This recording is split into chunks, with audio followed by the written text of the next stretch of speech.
तो आज में खबरों की शुरुआत करते हैं। सबसे पहले हम आपको ये बताएंगे कि जयपुर में कॉकरोच जनता पार्टी के नेताओं और कार्यकर्ताओं पर हुए हमले की इनसाइड स्टोरी क्या है। 16 अगस्त को राजस्थान के शिक्षा विभाग ने एक सर्कुलर जारी किया था, जिसमें यह लिखा था कि अगर कोई व्यक्ति सरकारी स्कूल्स का औचक निरीक्षण करना चाहता है तो वहां जाकर वीडियो बनाना चाहता है, स्कूलों से इंटरनेट पर लाइव स्ट्रीमिंग करना चाहता है तो उस व्यक्ति को पहले स्कूल के प्रिंसिपल से इसकी इजाजत लेनी होगी। अब ये सर्कुलर तो ऐसा है जिसके खिलाफ तमाम पार्टियों ने आंदोलन किया। कांग्रेस पार्टी ने और खासतौर पर सचिन पायलट इस मुद्दे पर रोजाना वहां पर विरोध कर रहे हैं। यह सर्कुलर ऐसे समय में आया जब कॉकरोच जनता पार्टी ने 15 अगस्त से स्कूल ठीक करो अभियान चलाने का ऐलान किया। इस पूरे मामले पर विवाद हो ही रहा था कि कॉकरोच जनता पार्टी के प्रवक्ता आशुतोष रांका ने ऐलान किया कि वो और उनके बाकी नेता जयपुर के राजकीय प्राथमिक विद्यालय का जायजा लेंगे। ये स्कूल जयपुर विधानसभा से सिर्फ 20 किलोमीटर दूर रामपुरा कवरपुरा गांव में मौजूद है और कॉकरोच जनता पार्टी का आरोप है कि यह स्कूल भैंसों के एक तबेले में चल रहा था। सुबह करीब 10:30 बजे जब आशुतोष रांका और कॉकरोच जनता पार्टी की एक टीम इस गांव में पहुंची तो स्थानीय ग्रामीणों ने विरोध किया और कॉकरोच जनता पार्टी का यह आरोप है कि ये लोग स्थानीय ग्रामीण नहीं बल्कि बीजेपी के नेता थे, जबकि इन लोगों का कहना है कि इनका बीजेपी से कोई संबंध नहीं है। जिस वक्त ये पूरी घटना हुई, स्थानीय लोगों पर हमला करने का आरोप लगा, तब हमारी टीम वहीं मौजूद थी। हमारे कैमरे ने क्या देखा वो आप खुद हमारे सहयोगी शरद की इस रिपोर्ट में और जो अन्य रिपोर्टर हमारे हैं विशाल हमारे सहयोगी की इस रिपोर्ट में देखिए।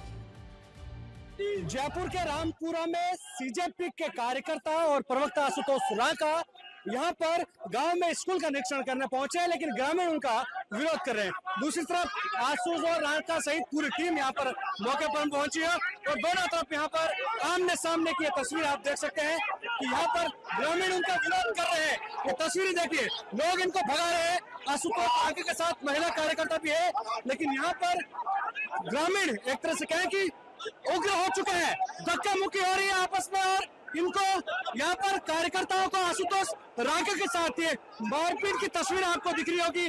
गांव वाले उनको धक्का दे रहे हैं। ये देखिए धक्का मुक्की मारपीट शुरू हो चुकी है। ये जयपुर की तस्वीर है जो कि रामपुरा की है और रामपुरा में यहाँ पर ये देखिए लात घूसों से इनकी पिटाई की जा रही है।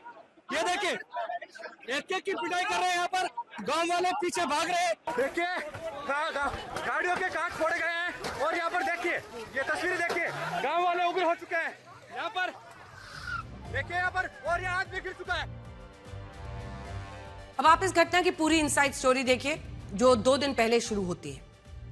गांव के लोगों का कहना है कि उन्हें 19 अगस्त को पहली बार यह खबर मिली कि कॉकरोच जनता पार्टी के लोग इस सरकारी स्कूल का जायजा लेने आएंगे। हमारे संवाददाता शरद कुमार कहते हैं कि सूचना मिलने के बाद स्थानीय लोगों ने इसका विरोध किया। विरोध का कारण यह था कि जिस सरकारी स्कूल को कॉकरोच जनता पार्टी कैमरों पर दिखाना चाहती थी, उस स्कूल के बारे में उसे सही जानकारी नहीं थी। इस प्राथमिक स्कूल के भवन पर 1 साल पहले ही ताला लगा दिया गया था और कारण यह था कि स्कूल का भवन जर्जर हो चुका था। उस वक्त गांव के लोगों ने ही इसकी शिकायत की। इसी शिकायत पर स्कूल की मरम्मत होने तक इसे बंद किया गया। यह भी तय हुआ कि जब एक नया भवन नहीं बनता तब तक स्कूल में पढ़ने वाले 18 बच्चे 3 किलोमीटर दूर एक दूसरे स्कूल में पढ़ने के लिए जाएंगे।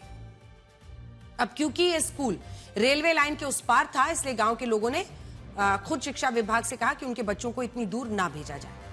उन्होंने गांव में ही जर्जर हो चुके स्कूल के पास इन 18 बच्चों को पढ़ने के लिए एक जगह दे दी और उस दिन से ये स्कूल वहां पर लगने लगा।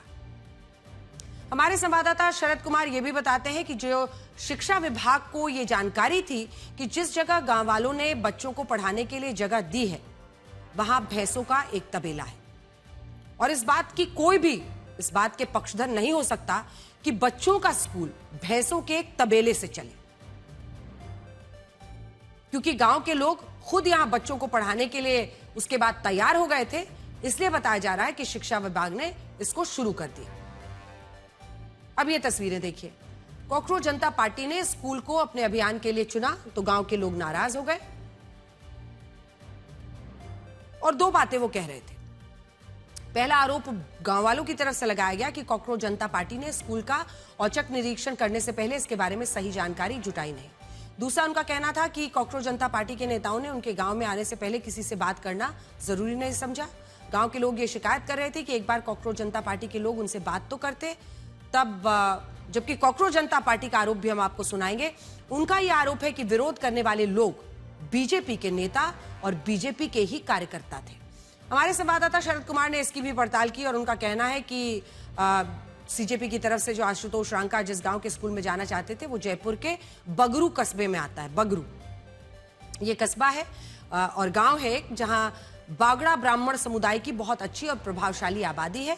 पारंपरिक रूप से समुदाय के लोगों को बीजेपी का वोटर माना जाता है। यानी यहां हो सकता है कि कॉकरोच जनता पार्टी ने जिस अभियान के लिए जिस गांव को चुना वहां पर उनका विरोध होना तय था। देखिए गांव में देखिए गांव की राजनीति बिल्कुल ही अलग होती है शहरों की राजनीति से। सीजेपी के कार्यकर्ताओं को भी चाहिए था कि गांव में अगर राजनीति उन्हें करनी है तो उन्हें कम से कम गांव के कुछ लोगों को अपने संपर्क में लेना चाहिए था, विश्वास में लेना चाहिए था। आप अगर मीडिया के सहारे चाहते हैं कि लड़ाई लड़ें तो मीडिया के सहारे लड़ाई लड़ना आसान नहीं है। उन्होंने पहले मीडिया को कहा कि आप हमारे साथ चलिए, हम स्कूल दिखाएंगे, गाँव दिखाएंगे। ये इन लोगों का आक्रोश है। यहाँ एक और महत्वपूर्ण बात यह है कि कॉकरोच जनता पार्टी के नेता जयपुर के इस गांव में 2 बार आए। पहली बार सुबह 8 बजे कुछ लोग मीडिया के साथ इस गांव में पहुंचे और उन्होंने स्कूल तक जाने की कोशिश की थी। हमारे संवाददाता शरद कुमार बताते हैं कि उस वक्त आशुतोष रांका नहीं थे और 11 बजे स्कूल में वो बताया गया कि आने वाले थे। लेकिन जब सुबह उनकी टीम को स्कूल जाने से स्थानीय लोगों ने रोक दिया तो आशुतोष रांका बाकी नेताओं के साथ 10:30 बजे पहुंचे। ये पूरा हंगामा हुआ। यहां हम आपको यह भी बताना चाहते हैं कि इस गांव के लोग कॉकरोच जनता पार्टी पर उनका क्रेडिट छीनने का आरोप भी लगा रहे हैं। उनका ये कहना है कि वो स्कूल के लिए पहले आंदोलन कर चुके हैं। इसी महीने स्कूल के लिए 18 लाख रुपए का फंड भी उनको मिला है, मंजूर हो चुका है। ये पैसा जिला कलेक्टर की अध्यक्षता वाले डिस्ट्रिक्ट मिनरल फाउंडेशन ट्रस्ट के तहत मंजूर हुआ है, जिसके लिए गांव के लोगों ने ही प्रस्ताव भेजा था। लेकिन जब कॉकरोच जनता पार्टी के नेता स्कूल में आना चाहते थे तो वो ये कहने लगे कि वो उनका क्रेडिट छीनने आए हैं। गांव में आज भी जेएनजी पर जाति जीव भारी है। रामपुरा कंवरपुरा में बागड़ा ब्राह्मण समुदाय के लोग रहते हैं और उन्होंने पहले ही ऐलान कर दिया कि अगर कॉकरोच जनता पार्टी के समर्थक यहां आएंगे तो पीटे जाएंगे। गांव में कोई राजनीतिक कार्यकर्ता भले ही न हो, मगर ये भी सच है कि बागड़ा ब्राह्मण समुदाय के लोग ज्यादातर संख्या में बीजेपी को वोट देते हैं। उनका गुस्सा इस बात को लेकर था कि जब 13 अगस्त को पैसा सैंक्शन हो गया तो फिर 20 अगस्त को ये ऐलान क्यों कर रहे हैं, 21 अगस्त को क्यों आ रहे हैं। जब हम संघर्ष कर रहे थे तब ये कहां थे। अब कॉकरोच जनता पार्टी ने सरकार को 48 घंटे का अल्टीमेटम दिया है और ये कहा है कि अगर मारपीट और हमला करने वाले लोगों के खिलाफ कार्रवाई नहीं की गई तो पूरे राजस्थान में आंदोलन किया जाएगा। इसके अलावा कॉकरोच जनता पार्टी के नेताओं और कार्यकर्ताओं का यह भी आरोप है कि उन्हें पाकिस्तान जाने के लिए कहा गया, उन्हें देश विरोधी बताया गया, उनके लिए अर्बन नक्सल शब्द का भी इस्तेमाल हुआ है। सीजेपी क्या आरोप लगा रही है वो सुनिए। ग्रामीण शहरी सब एक हैं, कुछ अलग नहीं है। हम इनके विरोधी नहीं है। ये हमें आके बोल रहे हैं पाकिस्तान जाइए। मैं यहीं पली बड़ी हूँ, मैं ये सब नहीं सुन सकती हूँ, ना ही ये सुनना किसी भी देशवासी को अच्छा लगेगा। ये गांव वाले चाहते ही नहीं है सर कि बच्चे पढ़े और स्कूल ठीक हो। इन गांव वालों की मिली भगत है सबकी। देखिए, आप खुद देखिए कि कितने लोग इकट्ठे होकर हम पे हमला कर रहे हैं, हमें मार रहे हैं। हमारी क्या गलती है सर? हम यही तो चाहते हैं बच्चों की अच्छी शिक्षा मिले, बच्चों को अच्छी सुविधाएं मिले। हम यही तो चाह रहे हैं। भैंस के तबेले में पढ़ने को मजबूर हो रहे हैं बच्चे, क्यों हो रहे हैं सर? 48 घंटे का समय दे रहे हैं। ये सारे गुंडे अरेस्ट होने चाहिए और आप ऑर्डर विड्रॉ कीजिए, नहीं तो अब ये आंदोलन शिक्षा से बढ़कर मदन दिलावर पे जाएगा। 48 घंटे का समय है। हम तुम्हारी गुंडागर्दी से डरने वाले लोग नहीं है। शर्म आनी चाहिए तुम लोगों को। भैंसों के तबेले में स्कूल चल रहा है।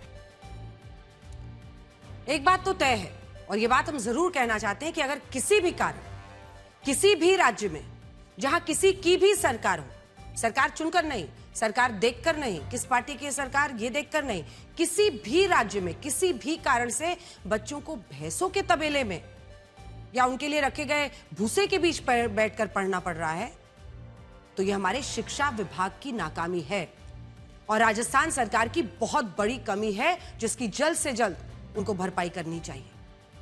हमने ये सवाल जयपुर के जिला शिक्षा अधिकारी गिरिराज पारिक से भी पूछा और वो उसका एक भी ठीक जवाब तो दे नहीं पाए। सुनिए। हमारे साथ जयपुर के जिला शिक्षा अधिकारी गिरिराज पारिक हैं।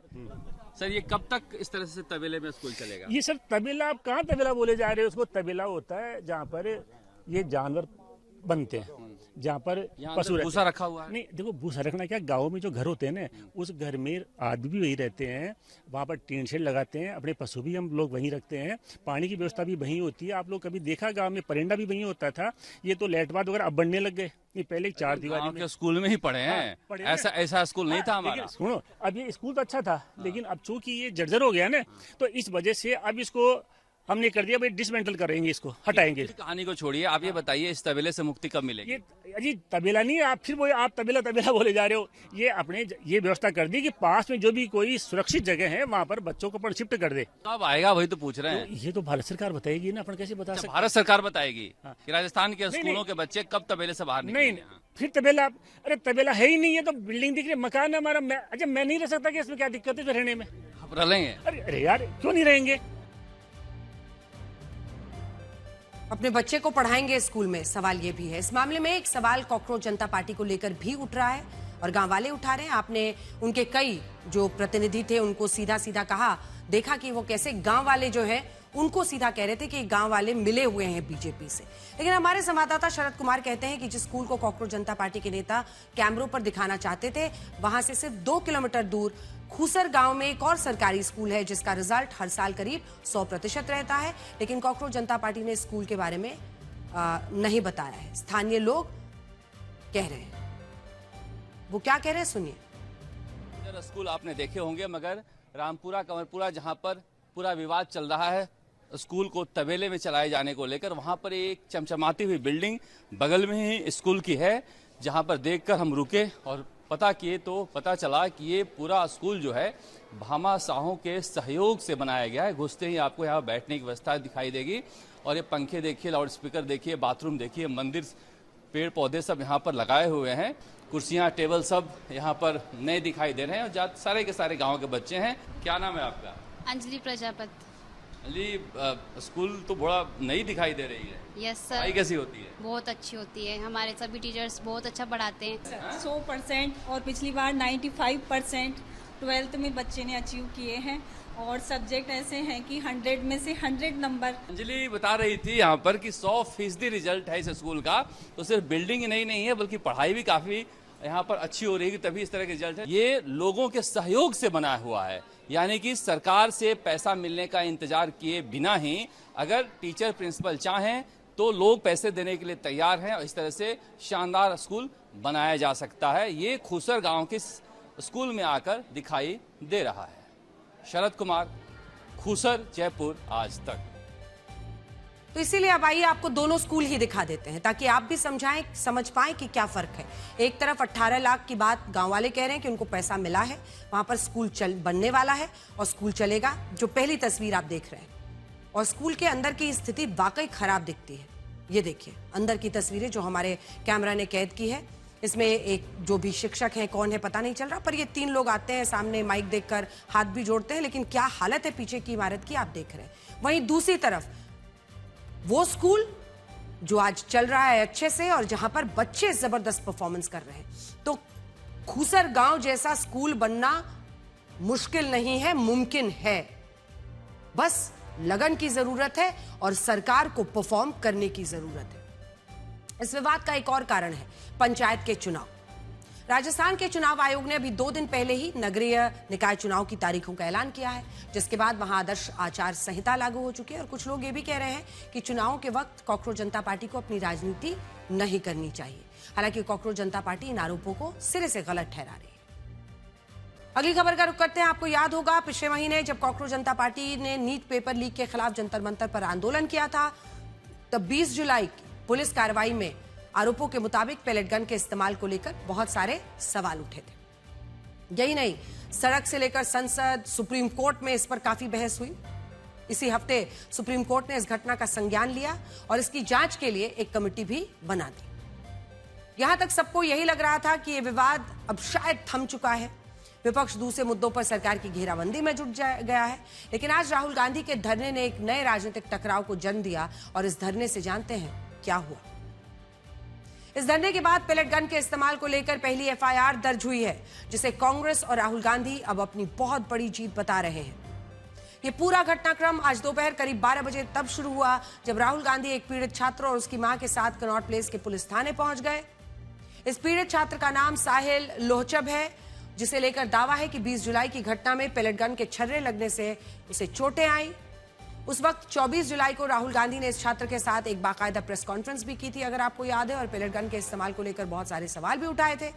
अब आज जब इस बात को 29 दिन पूरे हो रहे थे, तब राहुल गांधी इसी छात्र को लेकर कनॉट प्लेस के पुलिस स्टेशन पहुंच गए। वो ये जानना चाहते थे कि पुलिस ने अगर इस मामले में कोई एफआईआर दर्ज की है तो उस एफआईआर का नंबर क्या है और उस एफआईआर की जांच किस पुलिस अधिकारी या इन्वेस्टिगेशन ऑफिसर को सौंपी गई है। कनॉट प्लेस के थाने पहुंचकर जब राहुल गांधी को यह पता चला कि नई दिल्ली क्षेत्र के डीसीपी सचिन शर्मा का दफ्तर संसद मार्ग पुलिस थाने में है, तो वो कनॉट प्लेस से यहां गए। इसके बाद उन्होंने और इस पीड़ित छात्र ने संसद मार्ग पुलिस थाने में डीसीपी से मुलाकात की और उनसे यह पूछा कि इस मामले में जांच अब कहां पहुंची है, पुलिस ने क्या क्या कदम उठाए। इसी बातचीत में यह चीज सामने आई कि पुलिस की तरफ से इस मामले में अब तक एफआईआर दर्ज नहीं हुई है। जब राहुल गांधी ने एफआईआर दर्ज कराने के लिए दबाव बनाया, दिल्ली पुलिस के अधिकारियों ने तत्काल ऐसा करने से इनकार किया और राहुल गांधी वहीं डीसीपी दफ्तर के बाहर बैठ गए। उन्होंने कहा कि 30 दिन लगे, 60 दिन लगे, मैं तो हिलूंगा नहीं। साफ कहा कि जब तक एफआईआर दर्ज नहीं होगी तब तक वो हिलेंगे नहीं। राहुल गांधी के धरने पर बैठते ही कांग्रेस में हलचल हो गई। कुछ ही समय में प्रियंका गांधी वाड्रा, अधीर रंजन चौधरी, सलमान खुर्शीद, जयराम रमेश समेत कई नेता संसद मार्ग पहुंचे, संसद मार्ग थाने, और उनके साथ धरने पर बैठ गए, खड़े हो गए, जिस भी तरह से। बड़ी बात यह है कि इस धरने के दौरान भजन गाए गए और चरखा भी चलाया गया, जिससे राजनीतिक माहौल पूरी तरह गर्म हुआ और सुरक्षा को देखते हुए पुलिस ने संसद मार्ग थाने के बाहर भारी संख्या में रैपिड एक्शन फोर्स पुलिस बल की तैनाती कर दी। कई घंटों तक चले इस हाई वोल्टेज ड्रामे के बाद दिल्ली पुलिस ने राहुल गांधी से इस मामले की औपचारिक शिकायत ली और इस दौरान पुलिस का कहना यह था कि उसे इस मामले में कोई पहले लिखित शिकायत नहीं मिली थी, इसीलिए अब तक उसने एफआईआर दर्ज नहीं की थी।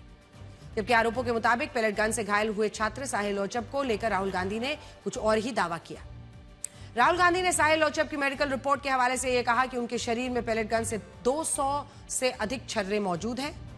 उन्होंने ये भी कहा कि एम्स ट्रॉमा सेंटर में साहिल की आंख का ऑपरेशन तो हुआ, लेकिन ये छर्रे अब भी उसके पेट और शरीर के दूसरे हिस्सों में फंसे हैं, जबकि दिल्ली पुलिस इस मामले में एफआईआर दर्ज नहीं कर रही। कांग्रेस के बाकी नेताओं ने भी ऐसे ही आरोप लगाया कि साहिल लोहचब ने 14 अगस्त को ही वकीलों के साथ लिखित शिकायत दे दी थी, 17 अगस्त को ईमेल भी किया, लेकिन पुलिस ने ना तो कोई जवाब दिया न एफआईआर दर्ज हुई। एफआईआर दर्ज नहीं हुई तो इन्वेस्टिगेशन आगे बढ़ा नहीं, इन्वेस्टिगेटिंग ऑफिसर यानी आईओ का नाम और नंबर जारी नहीं किया गया, जिसके कारण यह विवाद बढ़ता गया। और आप इन तस्वीरों को देखिए कि कैसे 6 घंटे तक चले इस धरने के बाद पुलिस को इस मामले में पहली एफआईआर अज्ञात लोगों के खिलाफ दर्ज करनी पड़ी।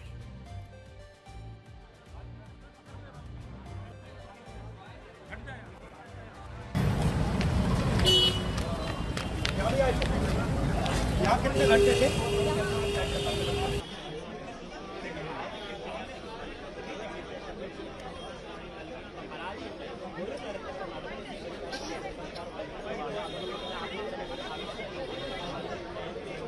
राहुल गांधी यहीं पे बैठे हुए हैं और पुलिस ने पार्लियामेंट स्ट्रीट के जो गेट है उनको बंद कर दिया है। तमाम कांग्रेस कार्यकर्ता बाहर भी बैठे हैं। पार्लियामेंट स्ट्रीट थाने के अंदर जिस तरीके से कुर्सी लगा के राहुल गांधी, अब कुर्सी भी दिल्ली पुलिस ने ही दिलाई होगी, कुर्सी लगा के राहुल गांधी और उनके साथ साहिल लोहचब बैठ गए हैं। दिल्ली पुलिस के लिए ये एक बहुत बड़ी परेशानी का सबब बन गया है। 14, 17, 2 तारीख को साहिल लोहचब जाते हैं, उनको जवाब नहीं मिलता, तो राहुल गांधी को वो ट्रिगर पॉइंट मिल गया कि दिल्ली पुलिस, क्योंकि आरोप उस पर है, राहुल गांधी के मुताबिक दोष उस पर है, इसलिए इस मामले में कार्रवाई नहीं कर रही है। और साहिल लोहचब की जो स्थिति है, चश्मा पहने बैठे हैं, चोटें उनकी अभी भी नजर आ रही हैं। 20 जुलाई को पेलेट गन का प्रयोग हुआ, उसका सबूत क्या है? सबूत ये है, देखिए ये है पेलेट्स, देख लीजिए इनको। ये कहां से आए? ये इनके शरीर से आए, दिखाओ। ये इनके यहाँ लगे छर्रे, 200 छर्रे इनके शरीर के अंदर है, 3 छर्रे इनकी आंख में है। लेडी हार्डन की रिपोर्ट जिसमें साफ लिखा है कि इनको एम्स की एरी, जिसमें साफ लिखा है कि इनके शरीर में 200 से ज्यादा छर्रे हैं, आंख में 3 छर्रे हैं, आंख इनकी खो गई है, उस आंख से वो नहीं देख पाएंगे, और इनके दिल के पास बिल्कुल दिल के पास छर्रे हैं जो छुए नहीं जा सकते हैं।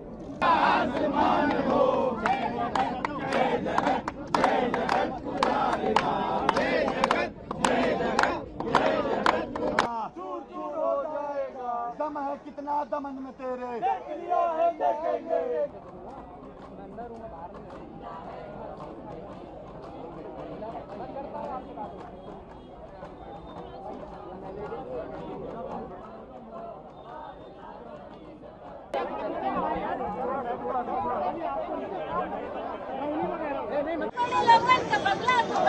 बड़े बड़े लोगों के बंगला तू बंगला, चोरी की सरकार नहीं चलेगी, नहीं चलेगी। संघर्ष करो, हम तुम्हारे साथ हैं। राहुल गांधी के इस धरने के बाद दिल्ली पुलिस ने जो एफआईआर दर्ज की है वो अपने साथ में लेकर भी आई हूं।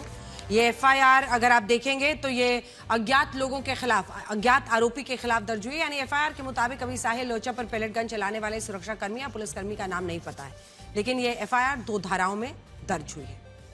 इनमें पहली धारा है 118(1). ये धारा तब लगती है जब कोई जानबूझकर कोई व्यक्ति किसी दूसरे व्यक्ति को चोट पहुंचाता है, चोट पहुंचाने के लिए खतरनाक हथियार का इस्तेमाल करता है। खासतौर पर ऐसा हथियार जिसे इस्तेमाल करने पर मौत होने की संभावना हो। इसलिए अहम है क्योंकि पैलेट गन को सरकार लेस लीथल वेपन यानी कम खतरनाक हथियार की श्रेणी में डालती है। इसके अलावा इस धारा में दोषी साबित होने पर अधिकतम 3 साल की जेल या फिर अधिकतम 20,000 रुपए का जुर्माना या दोनों भी लग सकते हैं। इस एफआईआर में जो ये शख्स बताता है, दूसरी धारा 125 लगी है। वो बताने से पहले आपको जरा ये बता देती हूँ, इसे हमने इसीलिए हाईलाइट किया है आपके लिए। ये वाला जो पूरा हिस्सा है मैं पढ़ के सुनाती हूँ, क्योंकि फर्स्ट पर्सन अकाउंट में पूरा इसमें लिखा गया है कि ये शख्स बताता है कि उसको कैसे ये चोट लगी। तो जो हाईलाइटेड पार्ट है इसमें वो मैं आपको दिखाती हूँ ताकि आपको समझ में आए कि ये शख्स क्या आरोप लगा रहा है।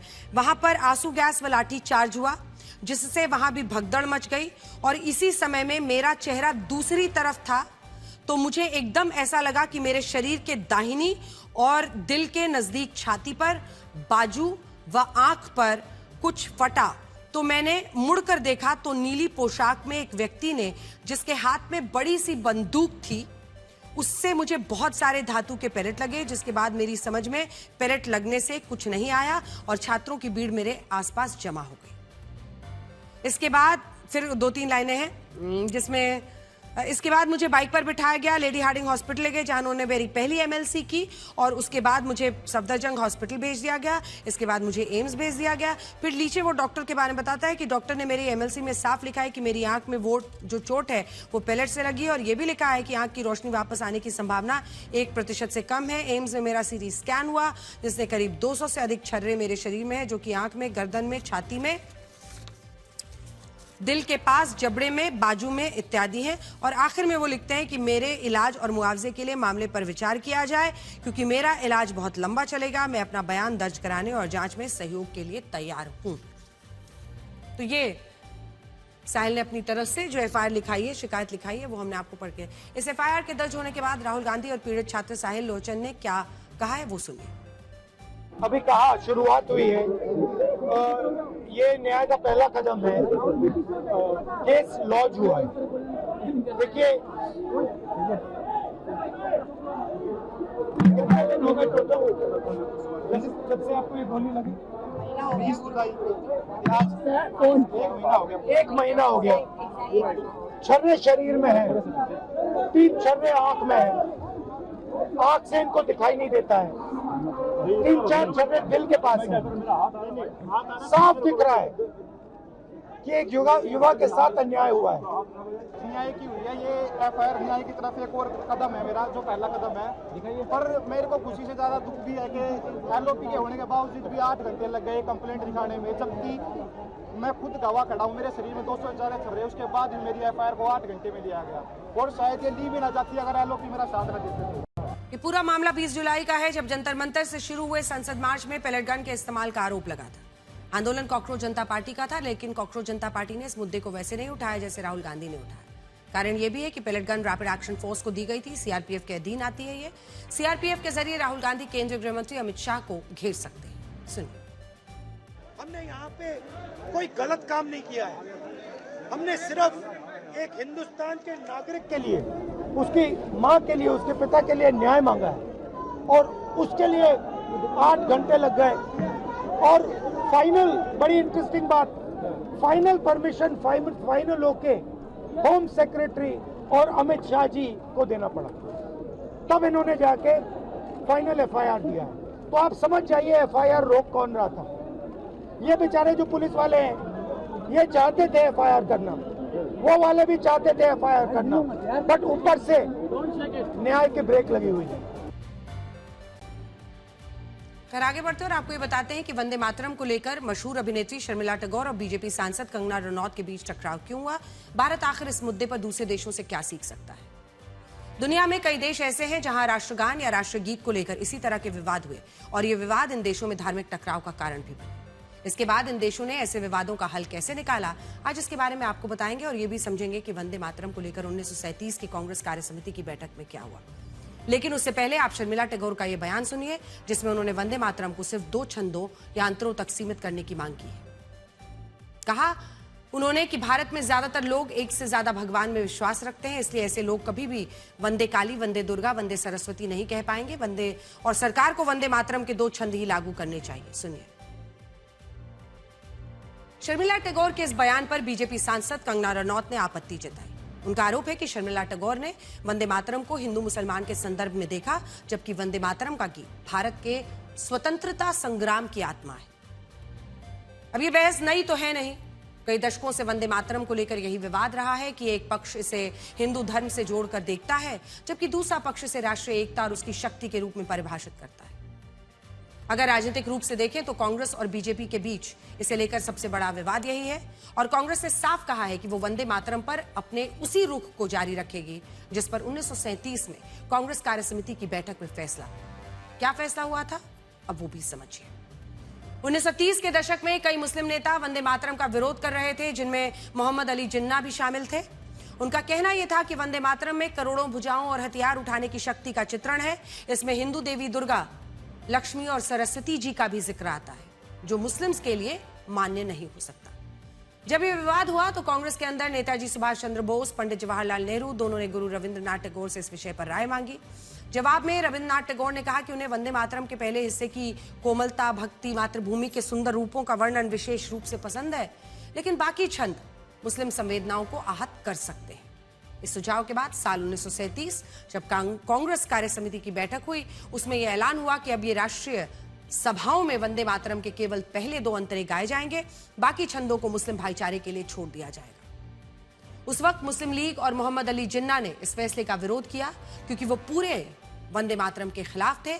उन्हें यह भी स्वीकार नहीं था कि कांग्रेस की बैठकों में इसके 2 छंद गाए जाए। बाद में यही व्यवस्था चलती रही, लेकिन इसी साल वंदे मातरम के 150 साल पूरे होने पर केंद्र सरकार ने इसके सभी 6 छंद जो हैं वो अपनाने का फैसला किया। इसे लेकर एक कानून बनाया जिसके तहत वंदे मातरम का अपमान करने पर अधिकतम 3 साल जेल की सजा हो सकती है। अब ये तो पूरा विवाद हुआ, लेकिन आज हम सिर्फ इस विवाद की बात करने नहीं आए हैं। आज हम आपको ये भी बताना चाहते हैं कि दूसरे देशों में जब इसी तरह की चीजें हुई तो उन्होंने कोई रास्ता निकाला क्या। सबसे पहले बांग्लादेश का राष्ट्रगान आमार सोनार बांग्ला गुरु रविंद्रनाथ टैगोर ने साल 1905 में लिखा। ये वही साल था जब अंग्रेज संयुक्त बंगाल का विभाजन करना चाहते थे। उन्होंने इसके विरोध में आमार सोनार बांग्ला की रचना लिखी थी। इसी में उन्होंने मातृभूमि की मां के रूप में परिभाषित किया था, मातृभूमि को मां बताया था, जिसका बाद में बांग्लादेश के कट्टरपंथियों ने जाहिर तौर पर विरोध किया। उन्होंने कहा कि बांग्लादेश एक मुस्लिम बहुल देश है, वहां मातृभूमि को मां मानकर पूजा नहीं किया जा सकता। कुछ हद तक विवाद भारत के वंदे मातरम जैसा ही था, लेकिन बांग्लादेश की सरकारों ने इन आपत्तियों को हमेशा किनारे रखा। आज भी वहां का राष्ट्रगान यही आमार सोनार बांग्ला है, जिसे हिंदू पृष्ठभूमि से आने वाले गुरु रविंद्रनाथ टैगोर ने लिखा था। कनाडा दूसरा उदाहरण, जहां कई सालों के विवाद के बाद 2018 में वहां के राष्ट्रगान को बदला गया। पहले इस राष्ट्रगान में यह भाव आता था कि देशभक्ति का प्रेम देश के सभी बेटों में मौजूद हो, लेकिन बाद में इस पर सवाल उठे और यह कहा गया कि देश प्रेम सिर्फ पुरुषों और बेटों के लिए क्यों रहे। 1980 में अपनाए गए इस राष्ट्रगान को लेकर 38 सालों तक विवाद रहा। 2018 में इसे बदला गया और इस राष्ट्रगान में यह भाव डाला गया कि हम सभी में देशभक्ति का प्रेम मौजूद। साल 2021 में ऑस्ट्रेलिया ने भी अपने राष्ट्रगान में बड़ा बदलाव किया। पहले राष्ट्रगान में ऑस्ट्रेलिया को एक युवा देश बताया जाता था, लेकिन बाद में कई लोगों ने इस पर सवाल उठाए। कहा कि ऑस्ट्रेलिया को युवा बताना वहां के हजारों साल पुराने जो मूल लोग हैं उनके इतिहास का अपमान होगा। यह आपत्ति ज्यादा बढ़ी तो 2021 में ऑस्ट्रेलिया ने भी अपना राष्ट्रगान बदला। जर्मनी में 2018 में राष्ट्रगान की कुछ पंक्तियों को बदलने की मांग की गई। इसे लैंगिक रूप से निष्पक्ष बनाने के लिए कहा गया, लेकिन जर्मनी की सरकार ने कहा कि यह मांग सही नहीं है, राष्ट्रगान में कोई बदलाव नहीं किया गया।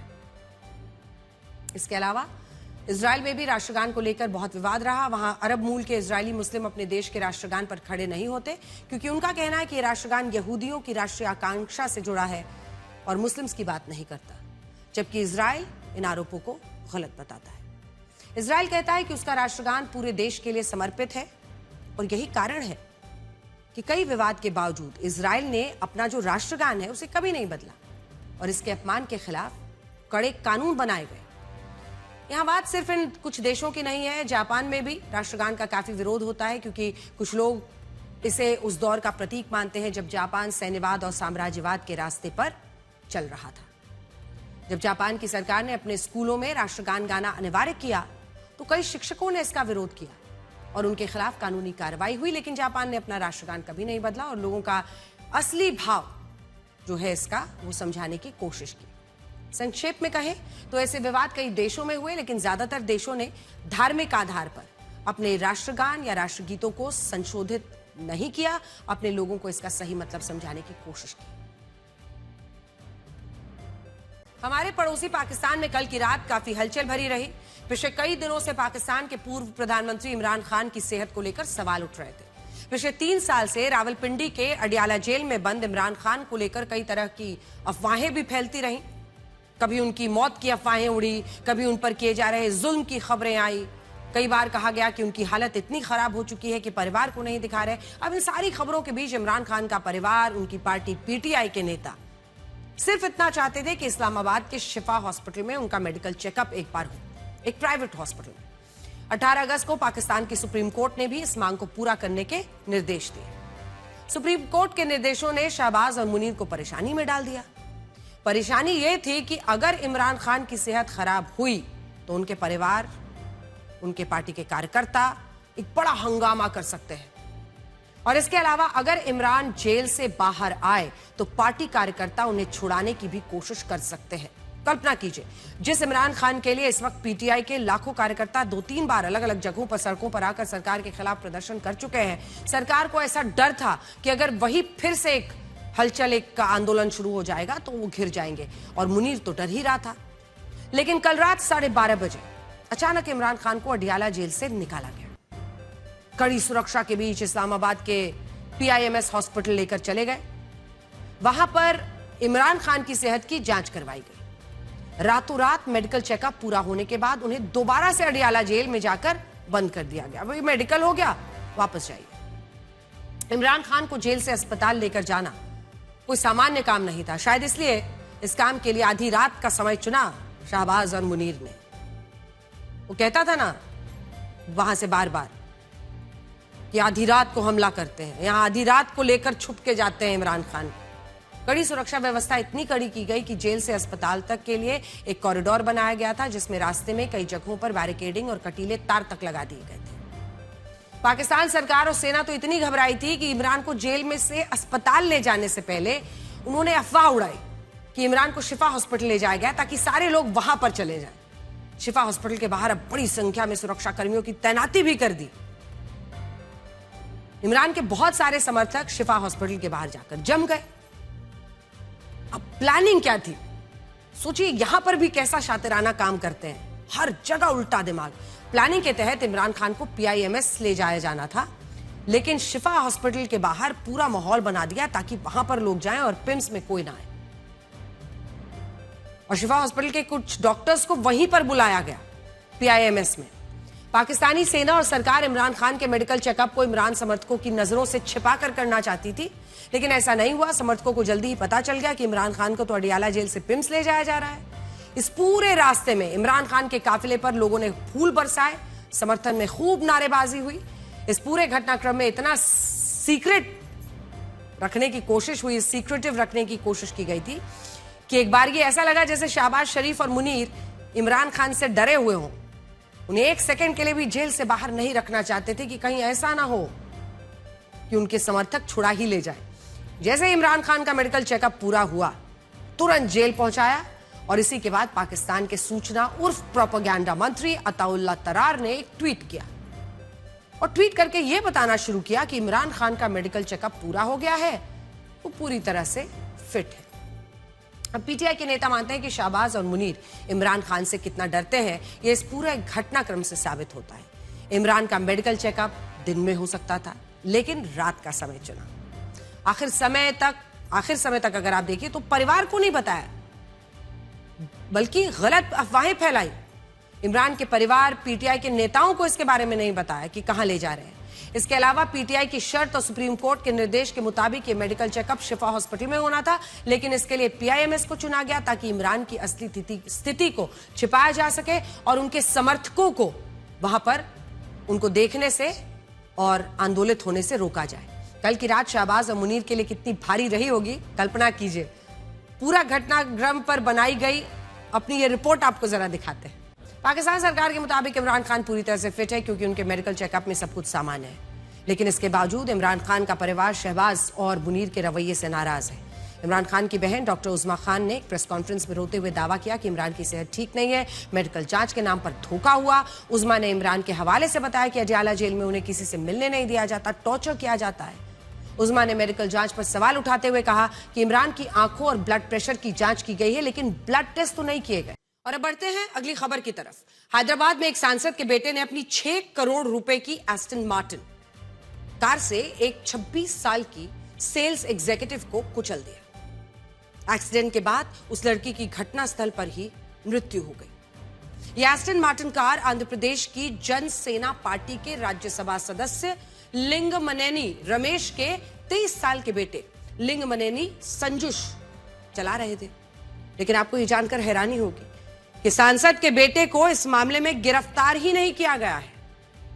यह हादसा हैदराबाद के मधापुर रोड पर एक मॉल के सामने हुआ। हादसे का शिकार हुई 26 साल की पीड़ित लड़की भारती मुखी दोपहर के समय लंच के लिए बाहर आई थी और वो उसकी जिंदगी का आखिरी दफ्तर से निकलना हो गया, क्योंकि वो जब तक समझ पाती तब तक एक तेज रफ्तार एस्टन मार्टिन कार ने उसे इतनी जोर से टक्कर मारी कि घटनास्थल पर ही उसकी मौत हो गई। इस हादसे के तुरंत बाद आसपास के लोगों ने उसे बचाने की कोशिश जरूर की, लेकिन एक्सीडेंट से उसके सिर पर गंभीर चोटें आई थी, खून बहुत ज्यादा बह गया था। घटनास्थल पर मौजूद स्थानीय लोगों ने इस हादसे के बाद वीडियो बना लिया था, जिसमें पीड़ित भारती और उसे एस्टन मार्टिन कार से टक्कर मारने वाला लिंगमनेनी संजुश नजर आ रहा है। टक्कर के बाद आरोपी अपनी गाड़ी से बाहर भी आया, लेकिन तब तक बहुत देर हो चुकी थी। अब आप कानून व्यवस्था का दुखद सच देखिए। 16 अगस्त की दोपहर को हुए इस हादसे के बाद आज 5 दिन हो गए हैं। 5 दिन। इस दौरान आरोपी सांसद पुत्र को गिरफ्तार ही नहीं किया गया है। और तो और अब ये खबर आ रही है कि उसे गिरफ्तारी से पहले ही जमानत दे दी गई है, क्योंकि एक लड़की को कुचलकर मारने के केस में उस पर जो धाराएं लगी हैं उसमें गिरफ्तारी की जरूरत ही नहीं होती है। जिस एक्सीडेंट में 26 साल की भारती की मौत हुई उसमें आरोपी संजुश पर पुलिस ने बीएनएस की धारा 106(1) लगाई है। अब ये धारा क्या है? ये धारा 106(1) एक जमानती धारा है। ये तब लगाई जाती है जब जांच में ये पाया जाता है कि ड्राइवर लापरवाही के साथ गाड़ी चला रहा था और उसकी वजह से किसी की मौत हुई है। आज केस में दोषी पाए जाने पर 5 साल की सजा और जुर्माने का प्रावधान है। हालांकि नियमों के तहत पुलिस इस केस में आरोपी को गिरफ्तार भी कर सकती थी। उसके बाद जो जमानत की प्रक्रिया है वो शुरू हो सकती थी, लेकिन पुलिस ने ये जहमत ही नहीं उठाई। उसने नोटिस दिया और नोटिस देकर छोड़ दिया, रफा दफा, और बाद में जमानत भी हो गई। मुमकिन है कि पुलिस का ये सॉफ्ट एक्शन इसलिए हुआ क्योंकि संजुश के पिता लिंगमनेनी रमेश एक्टर पवन कल्याण की जनसेना पार्टी के राज्यसभा सदस्य हैं और ये पार्टी आंध्र प्रदेश में इस वक्त टीडीपी के साथ सरकार में शामिल है। और अब अगली खबर आपको बताएंगे अंजना 2.0। ये खबर ब्रिटेन में अवैध रूप से आने वाली घुसपैठियों से जुड़ी है, जो वहां की महिलाओं के लिए बड़ा खतरा बन गए हैं। अब वहां की सरकार ने इस समस्या का एक ऐसा इलाज ढूंढा है जिसका दुनिया भर में मजाक उड़ाया जा रहा है। वो इलाज क्या है, बताइए अंजना 2.0। जी अंजना, ब्रिटिश सरकार ने असाइलम सीकर्स यानी अवैध रूप से आकर शरण मांगने वालों के लिए एक गाइड बुक तैयार की है। अवैध रूप से ब्रिटेन आने वाले ये लोग वहां के समाज के लिए एक बड़ी मुसीबत बन गए हैं। खासतौर से ब्रिटिश महिलाओं के लिए वो एक बड़ा खतरा है। इसीलिए ब्रिटेन सरकार इन असाइलम सीकर्स को महिलाओं के प्रति अच्छे व्यवहार की गाइड बुक बांट रहा है। 9 पन्नों की इस गाइड बुक में असाइलम सीकर्स को बताया गया है कि वो महिलाओं से रेप ना करें, उनको अश्लील इशारे ना करें, उन्हें देखकर सीटियां ना बजाएं और छेड़छाड़ ना करें। इसके अलावा उन्हें सिखाया जा रहा है कि महिलाओं को काम करने, पढ़ाई करने, यात्रा करने, पैसा कमाने और जीवन साथी चुनने के लिए पुरुष रिश्तेदार की अनुमति लेने की जरूरत नहीं होती है। ब्रिटेन के गृह मंत्रालय का मानना है कि जो अवैध घुसपैठिए ब्रिटेन में हैं, उन्हें स्थानीय कानूनों के बारे में बताना जरूरी है। वो सोचते हैं कि ये अवैध घुसपैठिए जिन देशों से आए हैं वहां पर महिलाओं को दोयम दर्जे का नागरिक माना जाता है, इसीलिए उन्हें ब्रिटेन का कानून बताना जरूरी है। ब्रिटिश सरकार की इस सोच को वहां का विपक्ष और नागरिक भद्दा मजाक मान रहे हैं। इसकी वजह यह है कि पिछले कुछ वर्षों में अवैध घुसपैठियों द्वारा किए गए अपराधों में तेजी से बढ़ोतरी हुई है। ब्रिटेन में साल 2021 से 2024 के बीच यौन अपराधों में दोषी पाए गए विदेश नागरिकों की संख्या में 62% की बढ़ोतरी हुई है। अवैध घुसपैठ का मुद्दा ब्रिटेन का एक संवेदनशील मुद्दा है, क्योंकि अप्रैल 2025 से मार्च 2026 के बीच ही करीब 93,000 लोगों ने शरणार्थी बनने का आवेदन दिया था। ब्रिटेन के लोगों का मानना है कि अवैध घुसपैठियों को डिपोर्ट करना चाहिए, न कि बसाने के मकसद से गाइड बुक बांटनी चाहिए। ब्रिटेन के प्रधानमंत्री एंडी बर्नहैम ने गाइड बुक वाले कदम को सही बताया है और साथ ही ये भी कहा है कि जो भी ब्रिटेन का कानून तोड़ेगा उसे देश से डिपोर्ट किया जाएगा। हमारी अगली खबर देश के हर व्यक्ति को सोचने पर मजबूर कर देगी कि क्या हमारी अगली पीढ़ी सही दिशा में आगे बढ़ रही है या फिर सोशल मीडिया के दिखावटी लाइफस्टाइल को कॉपी करने के लिए अपराध की ओर खींच रही है। यह हमें यह भी सोचने पर मजबूर करेगी कि क्या हमारा समाज एक ऐसे स्तर पर आ चुका है जहां रिश्तों के कोई मायने ही नहीं बचे हैं। पिछले 2 से 3 दिनों में 3 ऐसे खबरें आई हैं जिसने समाज को झकझोर दिया है। केरल में आईफोन के लिए एक 13 साल की बच्ची ने अपने दादाजी की हत्या की साजिश रची। तेलंगाना में पैसे के लिए 10वीं के छात्रों ने स्कूल प्रिंसिपल को मार डाला और लूटे गए पैसों से गोवा ट्रिप पर चले गए। और तमिलनाडु में आरोप है कि एक बेटे ने अपनी मां को रेलवे ट्रैक पर फेंक दिया क्योंकि वो अपनी कमाई से उसे 2 वक्त की रोटी नहीं खिलाना चाहता था। अक्सर इस तरह की खबरें अखबार के एक छोटे से कॉलम में कहीं छिप जाती हैं। कई बार इन खबरों पर आपकी नजर नहीं जाती, कई बार हम भी नहीं दिखा पाते, लेकिन यही खबरें समाज में खत्म होते रिश्तों की अहमियत और दिखावे के लिए अपराध को सामान्य बनाने की सोच को दर्शाती हैं। केरल के अलापुरा में एक 13 साल की बच्ची ने अपने 67 साल के दादाजी से आईफोन मांगा था। वो अपने आईफोन से high quality social media reels बनाना चाहती थी और अपने दोस्तों को मतलब एक तरह से वो अपना एक आइडेंटिटी बनाना चाहती थी सोशल मीडिया पर। एक तरीका होता है बच्चों का शो ऑफ करने का भी।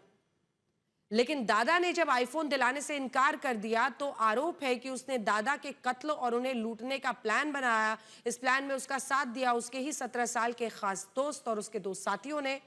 13 साल की उस लड़की की प्लानिंग और इशारे पर ये लड़के लूट के इरादे से घर में घुसे और फिर आरोप है कि बुजुर्ग के हाथ पैर बांधकर उन्हें बेरहमी से मार ही डाला। खौफनाक बात है कि दादा की हत्या का पूरी वारदात उस 13 साल की बच्ची ने, जानते हैं, वीडियो कॉल पर लाइव देखा। प्लान यह था कि दादाजी के पास जो सोना है उसे बेचकर लड़की आईफोन खरीदेगी और लड़के बाइक 13 से मतलब एक आईफोन आ जाएगा और लड़कों के लिए बाइक। 13 से 17 साल के इन बच्चों ने हत्या के बाद मिर्च पाउडर और केमिकल डालकर सबूत मिटाने की भी कोशिश की थी। हालांकि पुलिस ने जल्दी ही हत्या में शामिल लड़की को पकड़ा और उनके बयानों से पता चला कि इस हत्या की मास्टरमाइंड मृतक की ही 13 साल की अपनी पोती थी। दरअसल उसको पता रहता कि उस दिन उसके दादाजी घर पर अकेले होंगे। कल्पना से परे है। कुछ ऐसा ही मामला तेलंगाना के नालगोंडा में सामने आया है। यहां पर 16-17 साल के स्कूली छात्रों ने आरोपों के मुताबिक स्कूल के ही प्रिंसिपल को मार डाला। 10वीं के ये छात्र प्रिंसिपल के घर पर चोरी के इरादे से घुसे थे। इन छात्रों ने इस वारदात के लिए चाकू, मंकी कैप, दस्ताने, मतलब पूरी तैयारी के साथ वो पहुंचे ताकि कोई सबूत ना मिले। करीब 5 दिनों तक इन लड़कों ने प्रिंसिपल रूपा रेड्डी के घर की रेकी भी की। वारदात के बाद जब ये पैसे लेकर ये भाग रहे थे, तभी एक छात्र की मंकी कैप गिर गई। प्रिंसिपल रूपा रेड्डी ने उसे पहचान लिया। इसके बाद इन छात्रों ने चाकू से 27 बार वार करके 27 वार आरोपों के मुताबिक है और अपनी प्रिंसिपल को ही मार डाला। प्रिंसिपल की हत्या के बाद ये छात्र डरे नहीं, बल्कि किसी प्रोफेशनल हत्यारे की तरह जो पैसा चुराया था उससे गोवा घूमने चले गए। गोवा में इन छात्रों ने बीच और क्लब्स में जाकर मौज मस्ती की और उसके बहुत सारे वीडियोस भी सोशल मीडिया पर डालते रहे।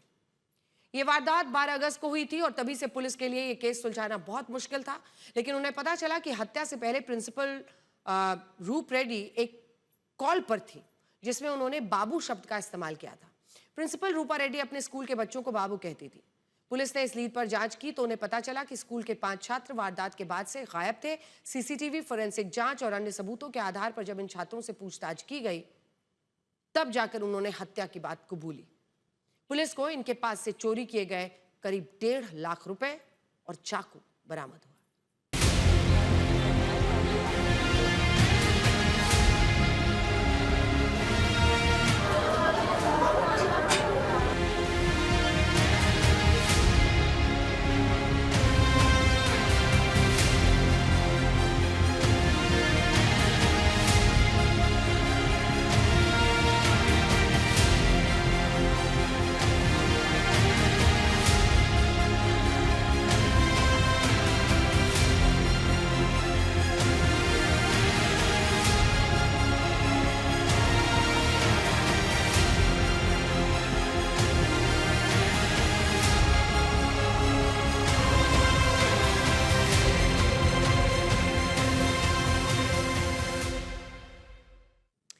इस खबर का सबसे डराने वाला पहलू तो यही है कि जिन छात्रों ने पहले चोरी और बाद में मर्डर किया, वो पिछले कई महीनों से इंटरनेट पर जल्दी पैसा कमाने के तरीके खोज रहे थे। और ये एक ऐसी खतरनाक खबर है जिसको हर किसी को समझना होगा, क्योंकि आजकल सोशल मीडिया पर जो रील्स वो स्क्रॉल करते हैं उसमें अक्सर बहुत आसान और बिल्कुल तुरंत पैसे कमाने के एक से एक सपने दिखाए जाते हैं और बताया जाता है 10 ways to make money overnight, 10 ways to become a millionaire overnight। तो तरह तरह की ऐसी बातें जो इन बच्चों के मन में गढ़ती चली जाती हैं और फिर उनको लगता है कि पैसे लेना और कमाना तो बड़ा आसान है। वो जिंदगी के ऐसी चीज़ों के लिए ख्वाहिश रखती हैं जहाँ पर मेहनत की ज़रूरत ना हो, आसानी से पैसा आ जाए। और इस हत्या में शामिल एक लड़का तो जल्दी से जल्दी अमीर बनने के लालच में गोवा भी जा चुका था। सोशल मीडिया पर लग्जरी लाइफ देखकर प्रभावित होने वाले इन छोटे छोटे बच्चों को अमीर बनने की इतनी जल्दी थी कि सोचिए, वो चोरी, वो हत्या करने से भी पीछे नहीं हटे। और तो और कई बार इनमें अपराध बोध भी नहीं दिखता। अपराध की दुनिया में बच्चों की स्थिति डरावनी है। एनसीआरबी का ही डेटा बताता है कि साल 2024 में नाबालिगों के खिलाफ 34,878 केस दर्ज हुए, जो साल 2023 से लगभग 11.2% ज्यादा है।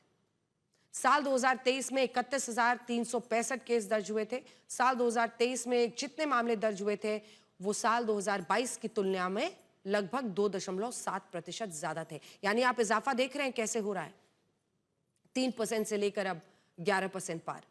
केरल और तेलंगाना में पैसे और दिखावे के लिए बच्चों के द्वारा रिश्तों का कत्ल हुआ। तमिलनाडु में एक बेटे ने अपनी मां को सिर्फ इसलिए मार डाला क्योंकि वो उसे 2 वक्त की रोटियां नहीं खिलाना चाहता था। ये खबर देखकर पढ़कर हम भी हैरान रह गए। अंदर कुछ ऐसा लगा जैसे एक सेकंड के लिए ठहर गया। तिरुवल्लूर में एक 44 साल के बेटे ने अपनी मां, 71 साल की बीमार मां को ट्रेन के सामने फेंक कर मार डाला। पुलिस ने आरोपी बेटे पार्थसारथी को जब पकड़ा तो उसने जो बयान दिया वो मां बेटे के रिश्ते पर कालिक की तरह है। आरोपी ने बताया कि उसकी बुजुर्ग मां को एक गंभीर बीमारी थी और उसका बहुत ख्याल रखना पड़ता था। वो 12,000 रुपए की एक नौकरी करता था और अपनी मां का खर्च नहीं उठाना चाहता था। दुखद यह है कि जिस बीमार मां को मारा गया उसके 3 बेटे थे और तीनों बेटों में से कोई उसका ख्याल नहीं रखना चाहता था।